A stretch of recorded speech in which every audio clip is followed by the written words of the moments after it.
Alright, hi everyone, how's it going? And welcome to another video. Now I want to talk about an upcoming UFC event, and that of course will be UFC 220. But more specifically, I want to talk about the main event of UFC 220, and that is Francis Ngannou versus Stipe Miocic. Now, I have to tell you right now, before I go on any further, that it has been a while since I've really been looking forward to a UFC heavyweight fight. In fact, I think the last time was when Cain Velasquez fought Brock Lesnar. So it's been a while. But I am looking forward to this matchup.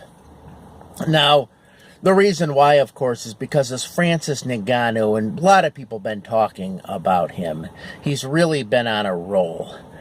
I mean, he has beaten Andrei Arlovski. And when he beat Andrei Arlovski, and it was almost a year ago, and I know, people didn't really talk too much about him. I was surprised they didn't hype him up more, because it certainly was a big win, but now he had an even bigger win, and that was his knockout of Alistair Overeem. Now, Alistair Overeem is a long-time fighter, a very good kickboxer, and Alistair Overeem was defeated by Francis Ngannou in pretty much devastating fashion. I mean, it was a highlight reel knockout for sure. I haven't seen anyone get knocked out like that in the UFC since UFC 100 when Dan Henderson knocked out Michael Bisping. So, really, this was a highlight reel knockout. And, it's going to be interesting to see, if Francis Ngannou is able to continue this win streak. But since Francis Ngannou defeated Overeem, a lot of people have been talking about him. He does have an interesting story, that's for sure. I mean, he's like the character out of a novel or a movie. Some people have referred to him as a character right out of a Conan book. Because I guess when he was younger, living in Cameroon, because he's from Cameroon, Africa, he was apparently had a job for very long hours shoveling sand into trucks. And then years later, he managed to make his way over to France, where he was actually homeless for a while. He wanted to be a boxer, but ended up becoming an MMA fighter, and won his early fights. I believe he did have one early loss, but then after that, he's just been on a roll ever since, winning all his matches. And in pretty devastating fashion. He hits very hard. Now, he moved from France to Las Vegas, where he trains at the UFC Performance Center, and there they measured his punching power. And they have like some kind of sensor machine, and apparently he's hit this sensor harder than anyone in UFC history has hit it, or anyone they've tested has ever hit this thing. And his punching powers is said to be equivalent to being hit by a Ford Escort going as fast as it can, or being hit by a 12-pound sledgehammer raised overhead and slamming it onto a table.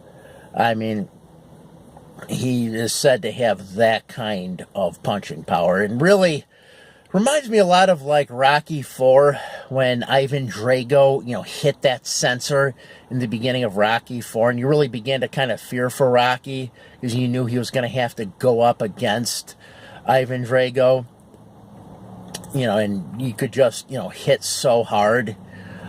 So, yeah, Francis Ngannou is kind of like that. That's what makes this fight so compelling. It's a lot like a movie. Can Stipe Miocic, his opponent, defeat him? Stipe Miocic is also on a roll. He's also defeated Overeem in the first round. He's defeated Mark Hunt. He's defeated Fabricio Verdum. And Fabricio Verdum was the one who ended Fedor Emelianenko's winning streak.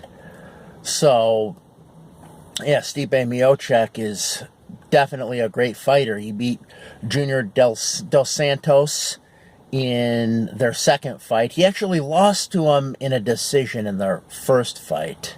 The only other fight he lost besides that one was when he was knocked out by Stefan Struve in a match. But, yeah, Stipe Miocic has really been on a roll. Now, a lot of people have been saying that he's the better of the two wrestlers, that he has a collegiate wrestling background, that he's a much better wrestler. But he's won all his matches with strikes. In fact, he did make one guy tap, but the guy tapped to strikes. So, yeah, all of his wins have come through strikes, which actually isn't the case with Ngannou. Ngannou has some submission wins. Beat someone with a guillotine. He beat someone else with a Kimura. So, yeah, Ngannou does have some submissions, and Stipe, who is said to be the better wrestler, doesn't. So, Stipe, from what I could tell, is, one of those fighters or one of those wrestlers that develop good boxing skills and pretty much now uses his wrestling defensively.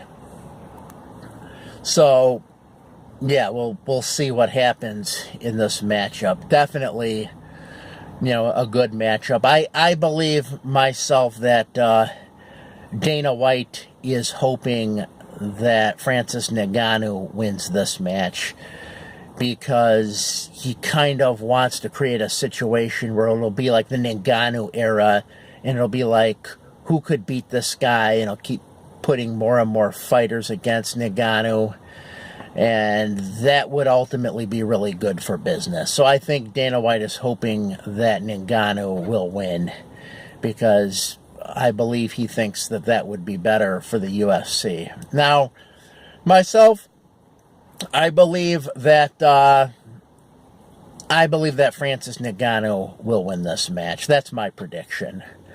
I feel he'll win this match. He just hits way too hard, and I think it's going to be too overwhelming for Stipe Miocic. But I could be wrong. But, that's just my prediction. If I had to make a prediction, I'm going to say Francis Ngannou. Now, people are saying that if Stipe Miocic is going to win, he's going to have to close the distance, and grapple with Francis Ngannou. Now, people also do talk about how Francis Ngannou is untested. He's untested on the ground, that he's untested when it comes to grappling. They'll say he's untested in his ability to take a hit. He's untested in his endurance, going the distance. But, yeah, I don't know. Just because he has never gone the distance or has never gone 5 rounds in a fight doesn't mean he can't. I mean, he is very agile. He's the bigger of the two fighters. I would say he's about at least 20 pounds heavier than Stipe Miocic. So, yeah, at least 20 pounds heavier. I'm pretty sure he has the reach advantage, because he's a very tall fighter. So I'm pretty sure, as far as I know, he does have the reach advantage. So, yeah, it'll definitely be an interesting matchup to see. That's for sure. So, yeah, that's all I have. If you watch this video, as always, I thank you for watching. Have a good night.